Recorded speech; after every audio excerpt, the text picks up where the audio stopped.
Rolls-Royce Down, Murcielago SV LP670, Bentley Continental Supersport Phase 1, Ferrari 599 GTB avec le pack HGTE, Mercedes SL65 AMG, Mercedes SLS 911 991 Turbo S, Mercedes Maybach S650 Cabriolet, Rolls-Royce Cullinan qui dépasse ici. Non mais attendez, en fait on est à Paris ou à Dubaï là? Bonjour à toutes et à tous, bienvenue sur Warren, j'espère que vous allez bien, j'espère que tout se passe bien pour vous. Aujourd'hui nous sommes de retour à Paris, j'espère que la vidéo chez MS Motors vous a plu. Ce que je vous propose aujourd'hui c'est de commencer par un parking, puisque un spotter m'a conseillé d'aller voir dans un parking près des Champs-Élysées. Il m'a dit qu'il y avait des très gros bolides là-bas, donc on va commencer par ça aujourd'hui. Avant toute chose, si vous m'avez récemment découvert et que ce n'est pas encore fait, n'oubliez pas de vous abonner à la chaîne Warren, c'est très important. Je vous affiche également mon Instagram @warren.jones. Je reçois de plus en plus de messages de votre part, merci pour tout le soutien que vous m'apportez. Je sais que je ne peux pas tout connaître sur les voitures, ça m'arrive de faire des erreurs lors de certaines vidéos, que vous corrigez d'ailleurs en commentaire. Un grand merci à vous. Aujourd'hui, c'est un temps extrêmement pluvieux sur Paris, mais ce n'est pas grave. Pluie ou pas, soleil ou pas, vent, neige, peu importe. On a toujours le sourire et on est toujours là pour faire partager la passion et surtout la partager ensemble puisqu'on est une même famille. J'espère que ça va vous plaire pour la vidéo d'aujourd'hui et c'est parti pour ce casse-potine parisien. Allez, tchuss! La trouvaille du jour, ça fait super longtemps qu'on n'en a pas vu une. Lamborghini Aventador LP704 Roadster, donc les premières générations de 2011, en plaque française en plus, qui a été achetée chez Lamborghini Monaco. Et oui, le monde est petit. Oh là là là là, grise. Alors, je pense que vous allez mieux voir l'arrière de la voiture que l'avant parce que l'éclairage du parking est vraiment pas top. La couleur, on est dans un gris métallisé sélénite. Ici, vous avez bien évidemment le V12 atmosphérique de 700 chevaux et vous voyez que c'est un Roadster parce que derrière, il y a la petite fenêtre juste ici. Le reste de la voiture est noir, le toit est noir, il y a beaucoup de poussière sur la voiture. À mon avis, pardon, ça fait un petit moment qu'elle n'a pas roulé. Je sais pas si vous voyez l'intérieur, mais même si les vitres sont pas teintées, en fait, comme elle est garée dans le mauvais sens, avec le cul de la voiture sous les lumières et le nez de la voiture à l'ombre, bah du coup, on voit rien. Avec les énormes prises d'air, je suis vraiment trop content d'en voir une. Le rappel du LP704 ici et ces jantes comme ceci qui sont magnifiques avec des freins céramiques. Waouh! Voilà, là vous pouvez bien la contempler. Je suis désolé, l'éclairage est vraiment pas top. Je fais tout ce que je peux pour vous faire les meilleurs plans vidéo possibles. Les énormes du coup échappements et capristo.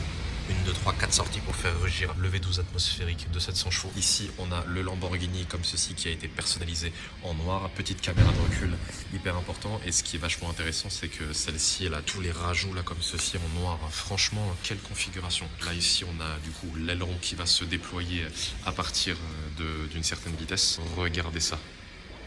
Oh là là là là là là. Si on voit ça dans les mauvais jours, qu'est-ce qu'on va voir dans les bons jours, mes amis? Allez, on continue. L'Aventador qui est derrière moi, je trouve que c'est la plus belle génération, puisqu'ensuite il y a eu l'Aventador S, Aventador SV, SVJ, SVJ63, ainsi que tous les modèles en roadster, donc en cabriolet. Mais celle-ci, la LP704, donc du coup la première génération d'Aventador, je trouve que c'est la plus belle, car en fait c'est une voiture qui est sportive, simple. Tout ce qui est Aventador S, je n'aime pas la calandre avant, pour ceux qui me suivent depuis un petit moment, vous le savez. SV, je trouve ça trop agressif, et SVJ, j'aime vraiment pas du tout, je trouve que c'est trop. À la limite, celle de Rana qu'on avait vu à Monaco, c'était, bah tiens, si vous n'avez pas vu la vidéo, je vous mets la bannière, du coup juste au-dessus, à la limite celle de Rana, noire avec les détails rose clair qui était vraiment très belle. Mais ça, celle qui est derrière moi actuellement, la LP704, pour moi, c'est la plus belle génération d'Aventador. Les goûts et les couleurs, ça ne s'explique pas, vous le savez autant que moi, c'est comme ça. Allez, on continue. Aston Martin V8 Vantage, V8 atmosphérique, 4 litres 3, 510 chevaux, dans une couleur bleu nuit. Je sais pas si vous arrivez à voir, attendez, je vais vous montrer derrière. D'abord là, voilà, regardez, là vous pouvez voir le bleu. Alors je suis désolé, je me répète encore une fois, l'éclairage est vraiment pas top. On a le rappel du Vantage derrière avec le logo Aston Martin ici, qui a été acheté chez Aston Martin Paris. Regardez les 3 quarts arrière. Celle-ci, je l'avais déjà vue sur route, mais j'avais pas eu le temps de la spotter parce que je l'avais vue vraiment en coup de vent. Les deux sorties d'échappement comme ceci, donc vous l'avez déjà reconnu, celle-ci c'est bien évidemment donc les anciennes générations, remplacées ensuite par l'Aston Martin Vantage. Le V8 ne fait plus partie de l'appellation. Avant, c'était Aston Martin V8 Vantage, donc ensuite avec les déclinaisons V8 Vantage S, les versions Roadster, etc. Désormais, c'est Aston Martin Vantage normal et je préfère largement les anciennes comme celle-ci plutôt que les nouvelles. Ici, vous avez les jantes, donc moi c'est pas forcément ce type de jante là que j'aurais choisi, mais ça lui va vraiment très bien, avec des freins acier et des étriers gris comme ceci. Aston Martin toujours dans la discrétion, jamais de couleur voyante chez Aston, toujours discret. Là vous avez vu comme il ressort bien le bleu là, le toit tout bleu, regardez ça. Avec le flash, vous voyez peut-être un peu mieux. Et je vais vous montrer maintenant la calandre avant. Là, vous avez les deux aérations comme ceci caractéristiques. Le V8 Vantage, rappel du logo Aston Martin ici à ce niveau-là. Et là, regardez ça au niveau de la calandre avant. Très très sympa. Yo, j'ai désormais réussi à me faufiler dans l'espace qui est entre guillemets VIP du parking. Et là, je vais pouvoir vous montrer 2-3 choses qu'il y a ici. Franchement, ça peut être vraiment sympa. Il y a peut-être des choses très sympas ici. On va voir ce qu'il y a. C'est parti. Déjà, on commence plutôt bien avec cette petite pépite monégasque Porsche Targa 4S Cabriolet, comme ceci, qui est dans une couleur grise. C'est vraiment très joli. Pourtant, je suis pas un fan de Porsche, vous me connaissez, mais la configuration comme ceci est très sympa. Ici, juste à côté de la Targa, Aston Martin V8 DBS, les anciennes. Donc là, on est dans les années 1960, avec les jantes en alliage comme ceci. Rappel du V8 DBS, donc vous vous souvenez, Aston Martin pour les fondateurs de la marque, V8 pour le moteur qui se situe bien évidemment en position centrale avant, 8 cylindres disposés en V, et le DBS pour David Brown Sports. Celle-ci, il me semble qu'elle était un rassemblement Place Vauban. Elle est dans un vraiment parfait état. Et là, vous avez vu, rappel Aston Martin. Ah, mais je m'attendais à voir le Aston Martin écrit avec David Brown devant. Alors peut-être que devant, il va y être. Ah non, c'est juste Aston Martin, parce que pour ceux qui se souviennent, j'avais vu une DB5 devant l'hôtel Coste, une Aston Martin DB5, et sur le logo Aston Martin avec les ailes, il y avait écrit Aston Martin et en dessous, il y avait écrit David Brown. Tout le pare-choc arrière comme ceci, là en aluminium, ça vient longer toute la voiture pour se terminer ici. Et on va retrouver 2 échappements de chaque côté comme ceci, avec les plaques d'immatriculation qui sont réservées au modèle de collection, et celle-ci en est une bien évidemment. Et au niveau de l'intérieur de cette V8 DBS, donc on a un intérieur cuir noir, le cuir est encore comme neuf, c'est dingue. Volant comme ceci avec 3 pales au niveau du volant, je sais pas si vous voyez bien. Et tout l'aluminium, les inox, tout est vraiment parfait. Regardez ça, comment ça brille. Incroyable. Voilà ce que ça donne au niveau de la calandre avant, et je pense que le client est un privilégié puisque vous avez vu ici, il y a marqué Aston Martin Owners Club. On est dans les VIP des VIP d'Aston, le AM, qui veut dire du coup Aston Martin. Alors je me demandais ce que c'était ça au niveau des écrous de jantes, comme ceci, mais en fait c'est le AM d'Aston Martin également. Et il y a les demi-cercles là de chaque côté, comme ça peut se lire dans les 2 sens. Belle trouvaille aujourd'hui, hein, on a de la chance. Regardez cette pépite, regardez ce bleu. Alors, Maserati, mais je me souviens plus du nom du modèle. Dites-moi dans les commentaires. Je sais qu'il y en a que 180 exemplaires dans le monde, mais le nom du modèle, je me souviens plus. Mais en tout cas, franchement, ça n'a pas pris une ride. Incroyable. Rappel du Maserati derrière. Regardez les pots d'échappement là, comme ceci.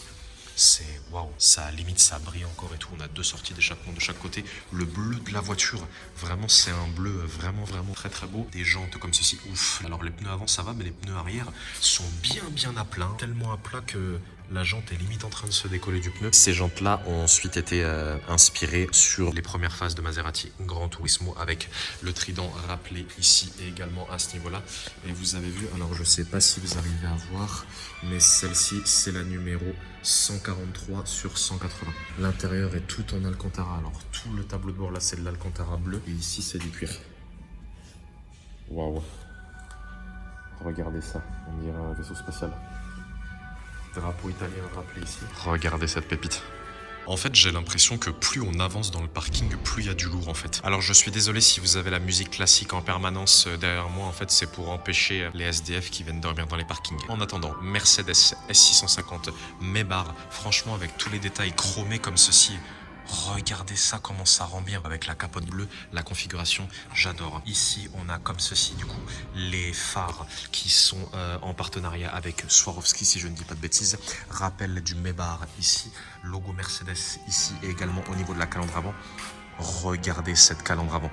Tous les petits détails là comme ceci là, magnifique. C'est limite une calandre de Bentley. Franchement, les cristaux Swarovski là pour faire ces phares, c'est vraiment super beau. Là, tous les chromes également là, tout ça, c'est très beau. Et ce qui est intéressant sur celle-ci, c'est que là vous voyez c'est argenté, et là par contre ici calandre noire, argenté en haut, noir en bas. Et là on a ces jantes qui sont vraiment sublimes, les jantes par excellence sur les Maybach. Vous voyez ces jantes blindées avec le rappel du Mercedes ici, là, à ce niveau-là. Regardez ce 3 quarts arrière. Alors, vous adhérez ou pas? S650 rappelé ici, Maybach rappelé à gauche, et regardez l'arrière, comme ceci. Et vous avez vu, donc, on a 2 sorties d'échappement de chaque côté. Voilà, qui sont en fait des fausses sorties puisque comme vous pouvez le voir, il n'y a qu'un échappement. Alors l'intérieur, c'est exactement le même intérieur que lorsque j'avais essayé la Mercedes S500 de mon ami Thierry. Je vous mets la bannière de la vidéo juste ici si vous n'avez pas vu. Alors là, c'est une Mercedes S650, donc une version avec un moteur encore plus puissant. Et là, vous avez le bloc volant avec le rappel du Maybach ici au niveau du volant. L'intérieur de la S500 que j'avais essayé avec Thierry, il était exactement pareil, tout beige. Regardez, j'aime reculer progressivement. Regardez cette ligne. Sublime Porsche 911 phase 991 Turbo S, bien plus élégante selon moi qu'une phase 992. Celle-ci est blanche en plaque suisse, dédicace à mes amis genevois, canton de Genève. Bon, elle est un petit peu sale, il l'a pas lavée, c'est dommage, mais globalement, le look de la voiture très sympa, avec les jantes du coup comme ceci et des énormes freins céramiques avec des étriers jaunes. Là, on a comme ceci les prises d'air pour venir alimenter le Flat Six 3 litres 8 de 560 chevaux qui se situe derrière les roues arrière et l'aileron comme ceci d'origine. Bon, elle est vraiment sale, hein. C'est waouh, mais bon, après c'est pas grave. L'important c'est que le moteur fonctionne bien. Regardez ça. Franchement, je préfère largement l'arrière des phases 991 que des phases 992. Dites-moi ce que vous en pensez dans les commentaires avec les deux échappements comme ceci et le rappel du Porsche. Bon, il a enlevé le Turbo S, l'aileron ici qui est blanc, voilà, comme ceci, avec là les deux aérations. Ici, on a un Rolls-Royce Cullinan, celui-là, il est là à l'année, plaqué Arabie Saoudite, comme vous pouvez le constater, puisque KSA signifie Kingdom of Saudi Arabia. Celui-là, je l'avais déjà vu plusieurs fois, mais je l'avais jamais spoté, donc c'est l'occasion. Donc il est bicolore, un bleu quasiment violet, avec un liseré orange et du gris mat. L'intérieur, regardez ça, je sais pas si vous arrivez à voir, là vous pouvez peut-être voir, voilà, Rolls-Royce rappelé ici à ce niveau-là, avec des sièges orange intérieur, donc le volant est noir, tout le reste après c'est du noir. Par contre, le contour du Rolls-Royce au niveau des roues, des écrous, est en violet, donc de la même couleur que la carrosserie latérale de la voiture. Pour moi, franchement, Cullinan, il suffit de changer les jantes pour que ça transforme complètement la voiture. Le premier exemple qui me vient, c'est par exemple le Cullinan de Lord Halim qui habite à Londres. Pour ceux qui connaissent, lui, il a un Cullinan tout noir avec un intérieur orange, si je dis pas de bêtises, et il a changé les jantes, il a mis des jantes avec plein de rayons, et franchement, ça rend le Cullinan beaucoup plus beau. Ces jantes-là sont assez jolies, mais vraiment, on peut mieux faire.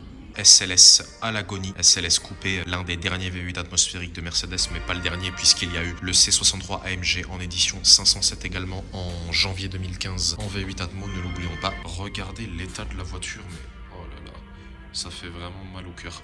Ça doit faire un moment qu'elle n'a pas roulé celle-ci. Regardez toutes les traces qu'il y a, mais oh là là là là là là, quel dommage. Ah, il y a des signes d'Arabie Saoudite ici, bon bah peut-être que c'est des Saoudiens qui roulent avec, je sais pas. Oh, GT AMG, ce serait une édition spéciale ou alors c'est quelque chose qui a été rajouté, je sais pas. Très belle, mais quel dommage franchement de voir des belles choses comme ça à l'agonie. Ferrari 599 GTB avec le pack HGTE, pour ceux qui ne le savent pas c'est un pack sport. Celle-ci est blanche, elle est également en plaque anglaise, donc à mon avis la SLS, la Ferrari, la Bentley et la Lamborghini, elles appartiennent toutes à la même personne. Vu comment elles sont plaquées et garées ensemble à mon avis. Vous pouvez reconnaître celle avec le pack HGTE avec les jantes comme ceci, donc avec toutes les vis qu'il y a autour comme ceci de la jante. Les jantes sont vraiment très belles. On a des énormes freins carbone céramique avec des étriers Brembo rouges. Franchement, c'est vraiment très beau. Ici, on a les écussons Ferrari, les rétroviseurs avec les doubles soutiens comme ceci. Et l'intérieur est rouge cuir. Et là, vous avez vu, en fait, il y a marqué Handling GTE, donc pour rappeler le pack HGTE, et ici on a marqué 599 GTB. Donc c'est un V12 atmosphérique bien évidemment qui a été écrit en partenariat avec Pininfarina. Le pare-brise arrière a également été teinté. Regardez cette ligne. Très sympa. J'ai cru que c'était une 599 GTO au début, mais non. C'est une GTB avec le package GTE, avec donc comme ceci les sorties d'échappement qui sont modifiées par rapport à une GTB classique. Ici on a les feux, mais franchement le look arrière de la voiture, j'ai eu l'occasion cet été de monter dans une 599 GTB. Elle était en boîte manuelle, d'ailleurs c'était normal, c'était pas une avec le package GTE. Boîte manuelle, il y en avait 30 dans le monde, c'était un moment extraordinaire, elle était violette. De toute façon, j'ai plein d'histoires à vous raconter quand on se rencontrera, je vous raconterai tout ça, vous inquiétez pas. Allez, on continue. Continental GT Super Sport phase 1, celle-ci est blanche avec une calandre noire comme ceci. On peut la reconnaître avec les deux aérations au niveau du capot avant et l'intérieur. Ce qui est intéressant, c'est que c'est Elle est toute rouge et noire. Là aussi, encore, il y a des rappels. Ça veut dire, ouais, donc à mon avis, ça c'est la SLS qui est là-bas, celle-là et celle-là. Donc c'est, je pense, à des membres de la famille royale d'Arabie Saoudite qui ont des résidences à Paris. Oh, regardez, il y a la vitre arrière qui est ouverte. Mais non. Attends, est-ce que la vitre arrière de l'autre côté est ouverte? Non, elle est fermée. Donc ça veut dire qu'il y a un défaut de fermeture. Non, attendez, vous y croyez? Est-ce que vous croyez qu'il y a la vitre là qui a oublié de fermer? Ou alors c'est quelqu'un qui a essayé de la forcer, je sais pas, je viens de découvrir ça à l'instant. Je vais pas m'approcher trop près parce que sinon ça va déclencher l'alarme. Et là, du coup, vous avez du coup la sellerie, donc je sais pas si vous voyez bien, le autour du siège c'est rouge cuir et au centre c'est en alcantara noir avec le bloc volant ici également. Je suis super content de l'avoir. Lamborghini Murcielago SV LP 674. Waouh! Regardez l'avant. Bon, après, ça a été bien travaillé sur les Aventador, qui est sa successeur, avec le rappel du Lamborghini ici à ce niveau-là. Mais les gros phares comme ça, là, j'adore. Vous avez vu ce qu'il y a autour là? C'est vraiment un vaisseau spatial. Les rétroviseurs aussi également, qui ont été ensuite beaucoup retravaillés. On ne doit pas voir grand-chose avec ça quand on est dans la voiture, mais regardez la taille du rétroviseur, je sais pas si vous vous rendez compte. Vous appuyez ici, vous soulevez et vous avez la porte qui va s'ouvrir. Regardez ce 3/4 arrière, regardez ce monstre. L'agressivité qu'elle dégage cette voiture, parce que l'arrière franchement ça fait toute la voiture. Hein. On voit l'avant et l'arrière, c'est le jour et la nuit. Hein. L'avant c'est pas agressif du tout, mais par contre l'arrière c'est tout le contraire. Cet aileron et surtout cet énorme support aileron, vous vous rendez compte que ça là, que cette partie-là, ici, c'est toujours le support d'aileron alors que ça démarre quand même en haut. Voilà, juste pour information, regardez la taille du diffuseur. Je sais pas si vous vous rendez compte de la taille de l'aileron, mais en plus, ça fait comme sur les Aventador SV, c'est-à-dire que là, vous avez du coup l'aileron qui est tout en carbone, comme ceci, en carbone mat. Les supports, comme ceci, sont également en carbone, et vous voyez, ça part du coup de sous l'aileron, et ça vient jusqu'en bas pour se terminer avec le diffuseur. Là, on a ici un énorme échappement. Tout à l'arrière, ça c'est du carbone. Lamborghini ici, qui est en chromé. Et on a une plaque également anglaise. Est-ce que le diffuseur est en carbone? Non, il est en plastique. Vous avez vu, ça fait des reflets un petit peu marron. On va voir si vous avez des yeux de lynx. Est-ce que là, vous voyez le V12 6 litres 5 écrit? Oui. Allez, on arrête le suspense, je pense que vous l'avez vu. Donc, V12 atmosphérique, 6 litres 5, 670 chevaux, 4 roues motrices, qui est rappelé ici à ce niveau-là. Donc, LP pour longitudinale et posteriore. Pour ceux qui ont regardé ma vidéo sur Ferruccio Lamborghini, vous savez ce que ça signifie. 670 chevaux, 4 roues motrices et SV. Du coup, pour la version sportive de la Murcielago, qui signifie super véloce. Appellation qui a ensuite été utilisée sur les Aventador, mais l'origine de l'appellation SV vient de la Lamborghini Miura. Alors, ce qui était vraiment intéressant sur les Murcielago à l'époque, enfin moi ce que j'appréciais tout particulièrement, c'est que l'écrou il se situe vraiment au fond de la jambe. Vous voyez, quand on se met comme ça, on voit pas l'écrou parce que là en fait normalement il est pas à ce niveau-là et c'est vraiment en fait quand on regarde comme ça qu'on s'aperçoit qu'il est vraiment au fond, en profondeur. Voilà, faut vraiment rentrer pour voir l'écrou. On voit les énormes freins céramiques avec les étriers jaunes. Mercedes SL 65 AMG, très rare, ça vaut une fortune. V12 biturbo, qu'est-ce que ça fait mal au cœur de les voir dans des états comme ça. Ça aussi pareil, hein, ça appartient à la même personne avec les sièges comme ceci, ultra confortable. Le rooftop ici et là le béquet en carbone avec le AMG et de l'autre côté on a le SL 65. Regardez ces jantes comme ceci. Jantes AMG qui sont les mêmes que celles du Mercedes S63. Rétroviseur en carbone également. Je vous montre la Rolls mais je m'attarde pas dessus parce que celle-ci je l'avais déjà vue à Cannes, pas l'été dernier mais celui d'avant. Elle a à l'intérieur Hermès comme vous pouvez le voir comme ceci. Tout est orange et quand elle est décapotée c'est magnifique. On a un liseré orange comme ceci qui vient se mettre en corrélation avec l'intérieur de la voiture et voilà. Bleu marine avec un intérieur orange, très sympa. Mais les jantes sont pas très belles. Jaguar XK, ça aussi je veux essayer. Si vous possédez une XK ou que vous connaissez quelqu'un qui en possède une, n'hésitez pas à me contacter. Regardez avec le rappel du XK derrière, 4 sorties d'échappement, 2 de chaque côté. La ligne de cette voiture, franchement, les jantes comme ceci avec l'écrou Jaguar très joli et l'intérieur, un intérieur crème comme ceci. Mais oh là là là là là là là là, regardez ça. Volant sublime. La couleur elle est noire, alors c'est pas un noir piano black, c'est un noir un petit peu moins foncé qu'un piano black, mélangé avec un petit peu de gris. Regardez ça. Franchement, on aime ou on n'aime pas, mais moi je trouve cette voiture magnifique. Ici, il y a 2 Ferrari qui sont bâchées, mais je pense que celle de gauche, c'est une Testarossa et celle de droite, une 328, mais c'est à confirmer. Ferrari 458 Italia, noire, avec quelques petites modifications, je vais vous montrer ça tout de suite. Elle est toute sale, à mon avis, ça fait un moment qu'elle n'a pas roulé. V8 atmosphérique, 570 chevaux. magnifique, avec les jantes comme ceci qui sont pour moi les jantes par excellence qu'on peut avoir sur une 458 avec des étriers gris et des freins carbone céramique de 398 mm à l'avant, des écussons Ferrari en carbone, voilà, toujours pour aller avec la configuration de la voiture. Le toit est noir, c'est un coupé. Il a également changé les échappements comme ceci, voilà. Ils sont dorés, donc à mon avis celle-ci elle doit faire un très beau bruit. WW, ça doit être une Ferrari qui vient d'être acheté ou alors peut-être disponible à la location, je sais pas. Et là vous avez vu donc avec les collecteurs d'admission ici pour faire rugir le V8 atmosphérique, la dernière V8 atmosphérique avant la spéciale. Très sympa. Pour les passionnés d'anciennes, voici une très belle Corvette Stingray. Regardez l'échappement qui longe tout le bas de caisse de la voiture et ensuite qui vient se terminer au niveau de la roue arrière gauche. Le look de la voiture est vraiment intéressant. Je suis pas fan des anciennes, mais je vous la montre quand même. Fuel injection, comme ceci, pour faire des économies de carburant. Regardez ça. Vous avez vu à quoi ça ressemble en Corvette? Bon, depuis ça a bien été retravaillé. Avec des bandes grises métallisées comme ceci, associées à du piano black. Regardez ces jantes. Regardez ça. On dirait qu'on pourrait presque la dévisser comme ça, c'est assez intéressant. Ah bah l'échappement il est des deux côtés, je pensais qu'il était que d'un côté mais non. Ça à mon avis ça doit valoir très cher. Regardez l'intérieur. Bon attendez, je vais vous montrer l'intérieur de l'autre côté. Derrière vous avez le rappel du Corvette Stingray comme ceci avec le logo également et la petite antenne. Et regardez ça. Waouh. Ça à mon avis aujourd'hui ça doit valoir très cher. Regardez ça. Ah, l'arrière est vraiment pas mal. Pourtant, je suis pas un fan d'ancienne, mais celle-ci, elle est vraiment intéressante. Double feu à l'arrière avec...